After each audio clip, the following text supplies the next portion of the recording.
Blog Talk Radio. Hello, everybody. Thank you for tuning in to Late Night Leos. This is your host, Morgan Beebe from Thor Gecko. I'm not sure if I'm going to have a co-host tonight or any callers at that. I mean, people are saying that the phone number that Blog Talk gave us, they re-registered us with a phone number. It's 215-383-3704. I've got my phone live right now in the studio. I'm doing this all from my phone, so bear with me if the reception goes out or whatever. But I was talking to Josh Hawley from Hawley's Homebred Reptiles, a really great store up in Spokane, Washington. Josh is also a leopard gecko breeder, and now he's got all kinds of stuff that he ships all over the U.S. But he was saying that the phone number is not working, or it was wrong, or something like that. So I keep refreshing the studio page. Maybe we'll get some callers. Who knows? I mean, if you guys are listening on your computers, that's cool too. I'm just going to be cleaning leopard geckos while I'm talking about this. I actually tonight just got my first eggs of 2018. So, yeah, I know it's Saturday, November 11th, 2017, but this little baby is going to be, this will be part of the 2018 group. It is, what are you? I think it's an Emmer Green from Brian at Zoo Guy Geckos crossed to a cross-eyed Sunglow that I got a few years ago from Brian. So that's going to be super, super cool. First egg of 2018. So tonight's show is all about making money breeding leopard geckos. Now this is something, of course, that they tell you in those gecko groups that you can't do. I mean, they say if you're in it for the money, then you better get out. But those people aren't telling you that, you know, they're making quite a bit of money on theirs. So here we go. I finally got somebody. Caller from the 530, you're on the air. Hey, Morgan, how's it going? Good. How are you doing, man? Good. Been a long time since you did a show, man. Yeah. And just so everybody knows, this is Jeff Scott from Megalia Gecko Project. Jeff's been co-host for longer than I can remember. Yeah, a little while. Yeah, how you doing, Jeff? Doing good over here in Megalia.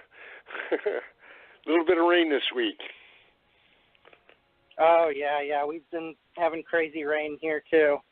So, Jeff, tonight's episode is all about how to make money breeding leopard geckos and little tips and tricks. I mean, a lot of the people start out, you know, they don't want to spend thousands of dollars.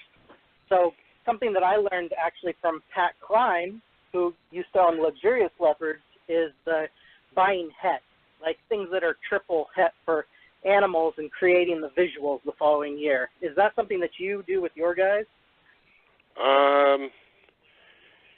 Yeah, I have. In the beginning, Yeah. I kind of did that. Now I make my own heads. It's a little safer, but yeah, if you buy something 100% head eclipse and breed it to an eclipse, you're going to get more eclipse. Yeah. I like to think that happens sometimes. Yeah. No, if you breed to a visual, you'll hit. You'll hit with the recessives. Nothing wrong with that. I like to make my own with kind of what I've been working with and have here now. Yeah. Or buy a subspecies and breed your visual to that, and then the offspring back to the visual. Yeah, definitely.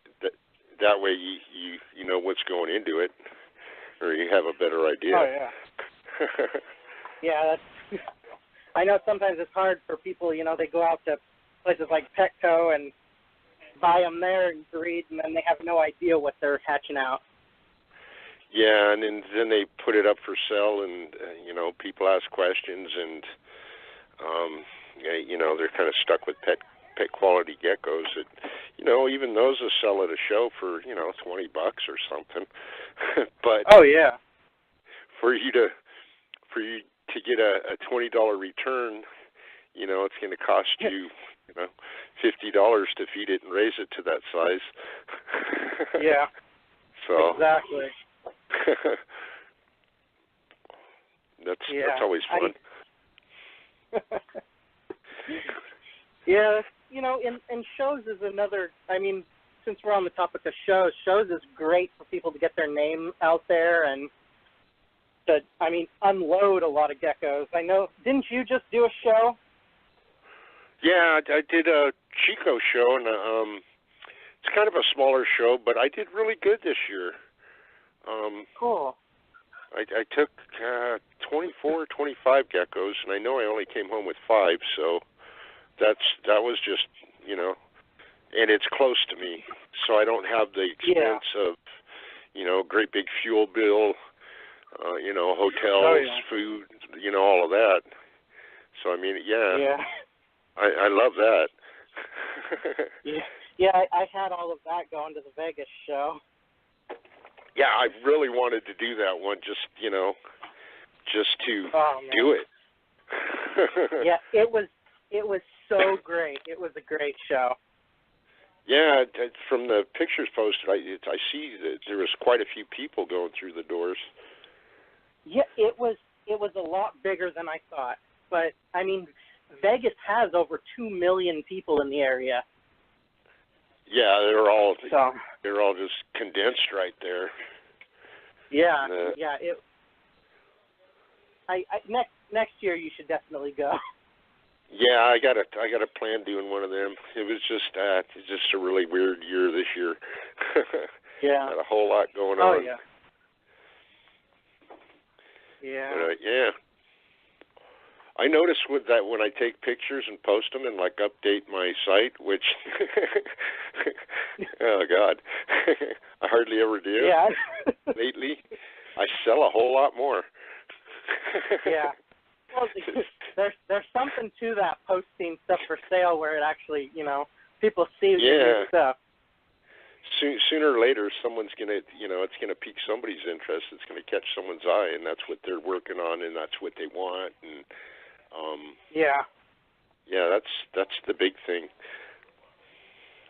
Or at least showing off what you have. You don't even have to post it yourself. Yeah. Yeah, a lot of times when you just post stuff just to show it off, everybody asks you how much it is. Yeah, I know. That's kind of why I haven't posted stuff lately, because I'm deciding what to hold back and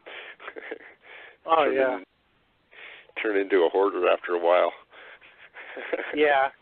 Well, I noticed that a lot of people are selling off most of their collections again now that it's getting towards the end of the year. Yeah, it's, you know, people are making room for their stuff, you know, for next year's, hopefully for next year's crop. You know, it's a lot of people getting out of it, and they just, I don't know, they just kind of throw it out there and take pennies on it. Yeah. Which it's not. I mean, it's good and it's bad. It's good for the people getting the good deals, but it's kind of bad for everybody else that's, you know, trying to keep their head above water doing it. Oh yeah, yeah. I'm guilty of doing wholesale and just, you know, clearing out a whole rack into a box and saying, "Here you go." But, I mean. Same here. I mean, this year I've had, like, medical issues where, I mean, I can't take care of this stuff, and I got surgery coming up in January where I'm looking at, you know, not being able to take care of them for a couple of weeks, so. Yeah, no, I know, I've seen that. You posted stuff online. That's, that's crazy stuff, man. Ain't none of us getting any younger. I know. I'm going to be training my wife how to take care of the gecko. Well, that's cool. You know, share a common interest. Yeah, well, no. I don't want that. But, I mean, a little interested is okay. Yeah. I'm lucky that way because she likes them. She thinks they're cute or whatever. I'll hit something really neat that I've been trying for years, and I'll bring it out and show it to her. And she, oh, how cute! But this is a blah blah blah blah. Yeah, it's cute. Does it scream? Let me touch it. That's the perfect. That's like what I have too, and that's perfect. I mean, I've dated people that like geckos, and then it's like I buy all the ones I want, and then she buys all the ones she wants, and then there's all these geckos.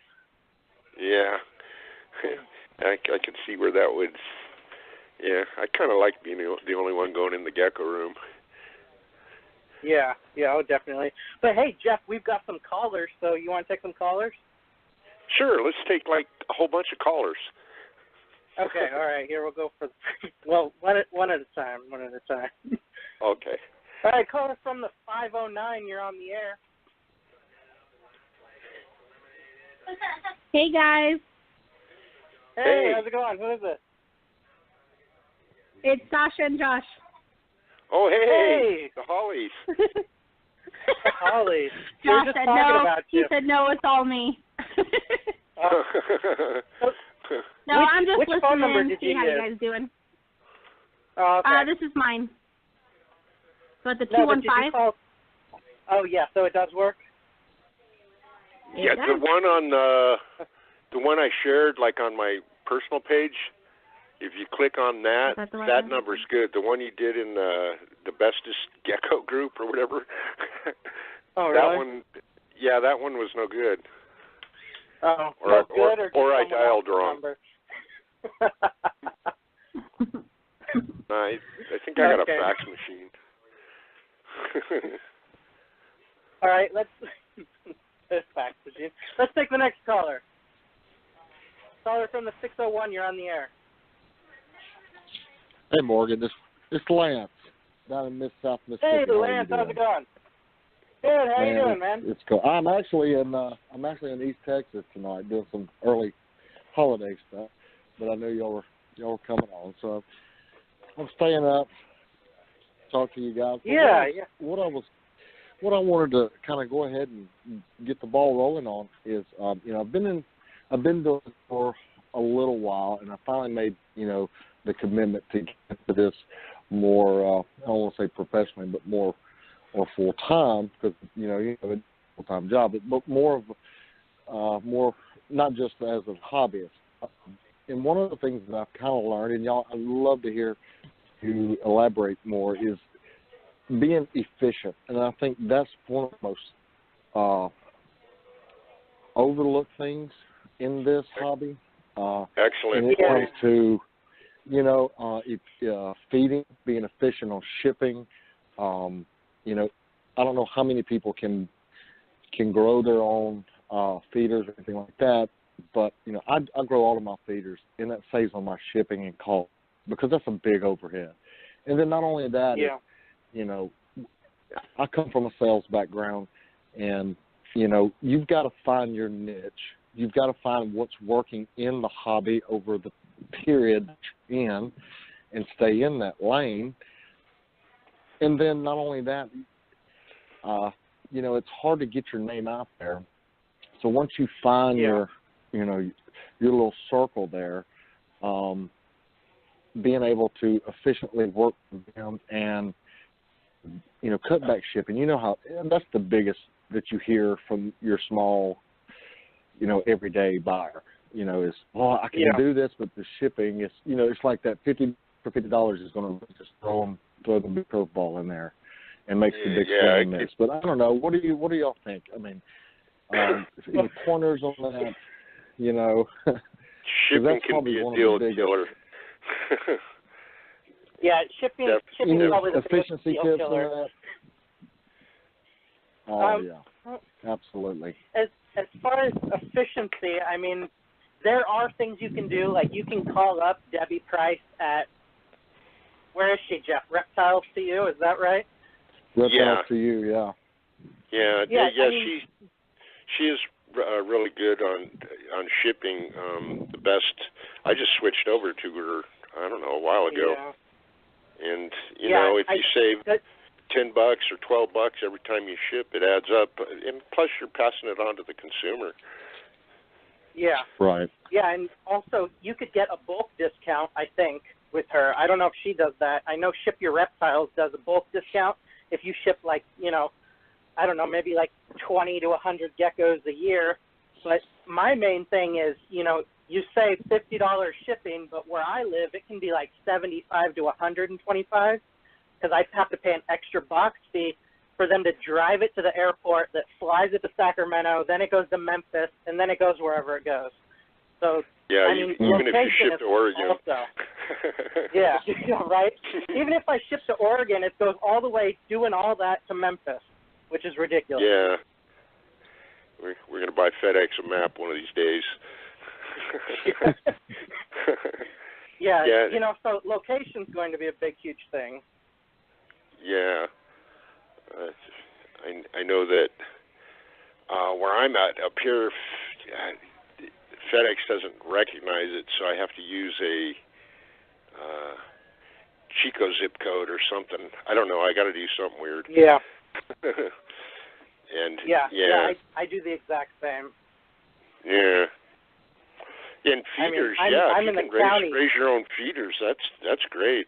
I got dubia roach colony going, and that saves me sometimes. Oh yeah. If mealworm orders get delayed or whatever,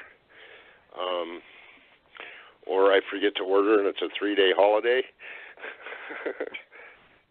And I've found this too. Yeah. If I'm still on, if you get on Facebook and find mealworm breeders or people that raise mealworms that are fairly close to you, you may be able to drive and pick up an order if you trust them, that they've been doing it for a while. And I've got a couple not too far that, sometimes I like to bring in some fresh, or just something a little different to what I breed. And it makes, you can call Rainbow, and they're not bad on shipping, but, if you can just meet somebody in a 15-minute drive, it's so much easier. Yeah, I have noticed that Rainbow went from about $12 to $19 to ship 2,000 superworms lately for me. So I they feel went like up. The shipping's gone up. Yeah, the shipping's gone up for me too, and we have it easy here in California. The people back east and whatnot, their shipping is doubled, or from what I've seen. Yeah. But I mean, it's and I think also when you're on the topic of feeders, what you can also do is get one of those big wholesale shipments from Rainbow. Get 50,000 mealworms, get like 10,000 superworms, and then you can go around in your neighborhood, or whatever on Craigslist, and you can charge half the price of whatever your pet store charges and still make a profit. Oh, yeah. No, I've kind of been networking with local people and kind of working towards that. And it's time. It's still time, and sometimes it's just easier to pay extra or whatever. But that's a great idea. Yeah, I get that it's time, but I also feel like, as far as thinking about how much companies spend on advertising, but if you're doing that, like, you can count all of that as advertising, because those people might just have a couple of geckos or a bearded dragon and they want to get into geckos. And that's really how I hit real good in my area, is through selling, feeders and doing the whole Craigslist thing again. I mean, I haven't done that in over 10 years, but it's a big thing again. Yeah. I haven't even looked at Craigslist lately. Oh, that's great. Probably afraid I'm going to buy something. Well, tell me the versus, or if I'm still on, tell me the versus on breeding to the market and breeding to what you like, what a breeder might like or a hobbyist might like personally. Breeding. Let's say the white and yellows right now, seem to be kind of the hot item. Does a new hobbyist need to just jump right in because that's what's selling, or stay in a lane that you're more comfortable with or what you like and perfect that and try to move that? What's the versus on that? What is? kind of subjective. I breed what I like. I don't really pay that much. I mean, I look at the market and I look at all the cool stuff out there, but I try to focus on what I like and what I've already started, 7-8 years ago. I love white and yellows. I have a bunch. Go ahead, Morgan. You were going to say something. I kind of jumped in there. I mean, I hate orange geckos, and that's like what everybody likes. Everybody likes orange geckos, and I hate them. I like the fasciolatus crosses where it's like real pastel and doled out colors. I mean, I don't want something that looks like an Easter egg or some kind of rubber ducky. You know what I mean? So no plastic. It's really hard for me. Yeah, right. They look ridiculous, but that's so hard because I like this gecko that is like super dull and lavender and white, and then you can't sell them as well as you can like a solid orange gecko. And yeah, very right. true. That's the difference that I'm talking about, the marketability that you're breeding for, or do you just stay in the lane that you like and just go with it? What is the advantages of both? What's the disadvantage of both? Well, to a new breeder, somebody that may be coming into the market and looking at it at what it is now. You know what I mean? Yeah. I think that a really good idea is looking at like a not used car, but like car lots. Say a Chevy dealer. They love Corvettes and Camaros, but they're going to sell that little hybrid too because, they might hate it and it takes up a parking spot, but somebody's going to want that thing, no matter how hideous it looks, to them. Yeah. Yeah, and it's hit or miss, man. You got to kind of, throw it at the wall and see what sticks. Yeah. I bring kind of a selection to shows, and the tangerine stuff sells fast. Yeah. I like the hypo tangerine look, the really orange. I really like what Morgan doesn't like. Yeah. But no, they'll sell fast at shows around here anyway. When I got into it, and even now, that's not my main objective of making money at it. If I make enough to stay afloat and keep alive in the hobby, I'm happy. Yeah. I think that's the attitude you have to have going into it, or you're going to get discouraged when you don't make $2,000 off your first show or something. Yeah, and see, that's another thing too, is variety is going to bring, like I was saying at the beginning of the show, I always tell new people to get het. Like, buy an Eclipse het for Dabble Blanco, or, a Blizzard het for whatever, and then you breed those together and you're going to get a whole huge variety. You can keep the aftermath, like whatever the megamorph is that you got, and sell all the other separate things because you're going to get Trempers and Raptors and Blizzards and, you might not like that, but somebody else does. So, variety.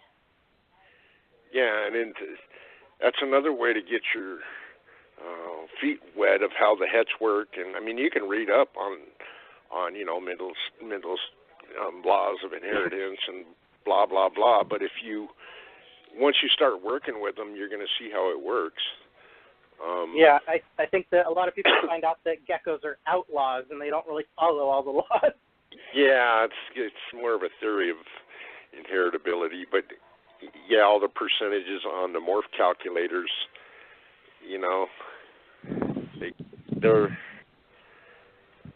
that's just a guide. It doesn't work. Yeah, it's a great guide, but in theory, and it's based on 100 animals. But so yeah, no, the hets are fun. I know I made raptor hets. They like the Tremper Eclipse. You know how I feel about marketing names, but yeah, I made the Tremper Eclipse hets, and then I made basically raptors out of them. You brought up something that's really important, I think, is the marketing, like you say, you don't like the marketing. It's, it's going that way, and I don't know how many years it's been moving that way. I'm sure it has for several years. Oh, since the beginning, basically. Yeah. Yeah. But that's it's just going to be part of it, and I think that's people get to where they need to unload and try to find the quickest way to do it. And yeah, I understand the marketing ploy of it. Not a big fan, but I understand it. Yeah, no, I see what they're doing, but it's just, I don't know. It's just, I don't know. It's just not ethical. It's great. It's great money maker. Deceitful. Yes. It's business. Yeah. Yep. Yeah, that's kind of why I like the hobby end of it, where I don't have to rely on, I got to sell this gecko this week to, pay the PG&E bill or, pay the water bill or eat. So it's, I like not having that pressure, Yeah. I don't. Then I'm not tainted by what I need to do, or I got to change the name to make it sound cooler, or, it's just, like with the landscape business, I got to go out there and sell a lot of times, and I got to do the work, and you got to hard sell people sometimes. I don't like to do that. It's just too businessy. Yeah. But yeah, you see, things put on there like super extreme glowing plasma. You gotta be careful, Jeff, on what names you say. I know. You don't want to say something like vermilion and then have all the Euros coming after you. Yeah. No, and I like all of those. What's his name? I don't want to name drop, but yeah, Jeremy? I know what you're talking about.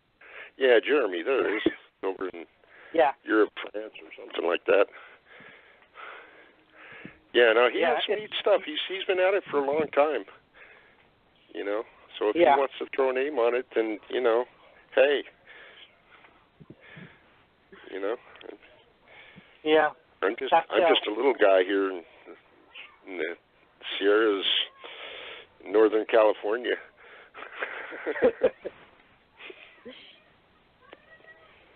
Yeah. Was that all the questions? I feel like we're missing something. I don't know. Lance, was there? That's all I had, man. I was just. Yeah. I don't know how much help it was, but no, I think you got to find your own, like you said, your own niche. What makes you happy? And if you start advertising, if you start putting up pictures of shrimp or albinos of whatever, someone's going to message you and say, "Hey, do you have any bells? or do you have any rainwaters?" What they're going to do is they're going to ask you for pictures and lineage and string you on for 6 months. Yeah. But eventually you'll get somebody that really wants to buy that animal. Eventually. And a lot of the questions I ask, I know the answer to my specific geographic area, and because I know that differs in some in some areas, especially what shows come through, what do you have available to you. I just thought it might help some people. For me, it's efficiency, and that may be my corporate background. My corporate background in my full-time job that I kind of roll over into my hobby. So, when you want to make money, you have to cut back your overhead, and that's just simple economics. And you want to make money not so much as just to be a gecko, just I'm breeding hundreds just to sell hundreds. It's more of, you want to be able to sustain what you're doing. And and you've got to be efficient in doing it. It is a small business in a sense for most hobbyists. Yeah. And sustainability is huge. That's why you see a lot of people that just get out because, it's like they bit off more than they can chew or more than they want to put into it. Or it's like anything else. The more you put into it, the more you're going to get out of it. I know the way I do things, as far as cleaning tubs and gut loading and just everything about it has changed as I get more and more into it, maybe more and more geckos. I've had to build more racks. I've had to change the way I clean bins and organize things and labeling bins, backup notebooks with written, records. It's constantly fine-tuning what's already going on. That's a big thing. Yeah.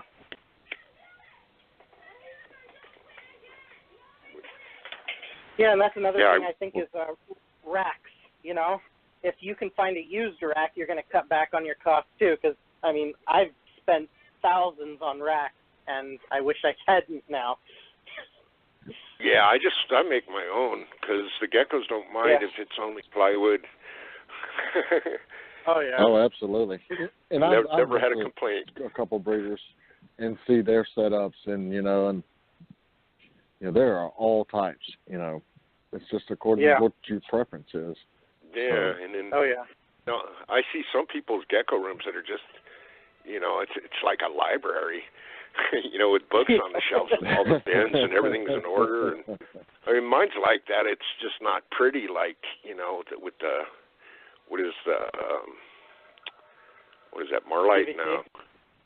Yeah, with the PVC racks and all the bins are all the same size and. It don't matter how you set it up as long as you keep track of things.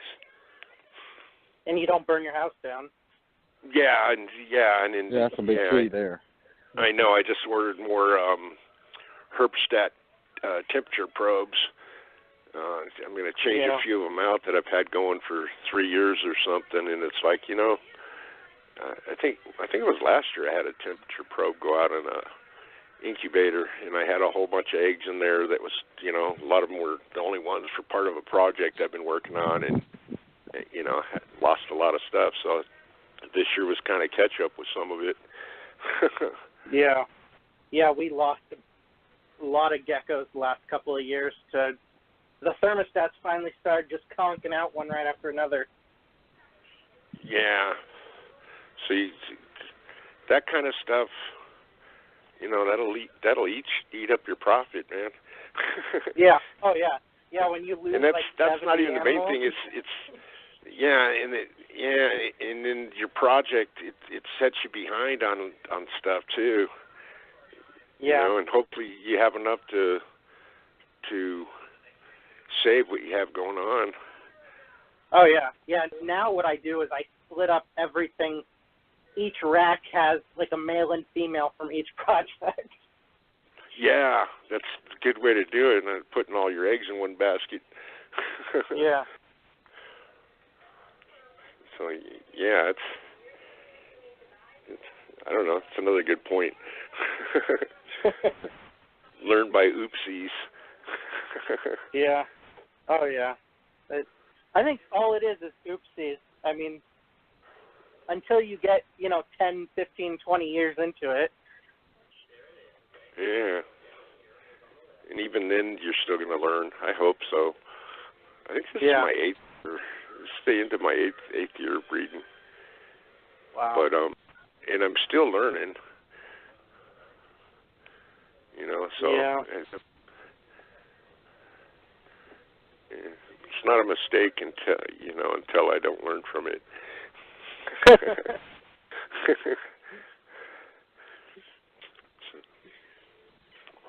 Did you have any other questions, Lance?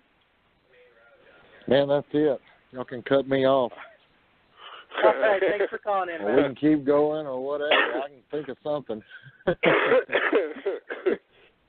No, good. Well, we're actually Good point, we're actually at the end of our 30 minutes, so we do have to cut it off and flush. So thank you guys for calling in, and hopefully it's going to be the next show is the weekend, the Saturday after Thanksgiving is going to be our 9th anniversary for Late Night Leos.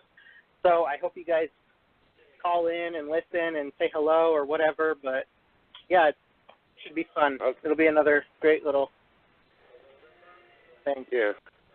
Another fun. little tease. So, All right, cool. all right, thank you guys for calling in. I'll talk to y'all later. Enjoyed it. Right Thanks, on. guys. Thank you. All right, bye. Bye. Bye.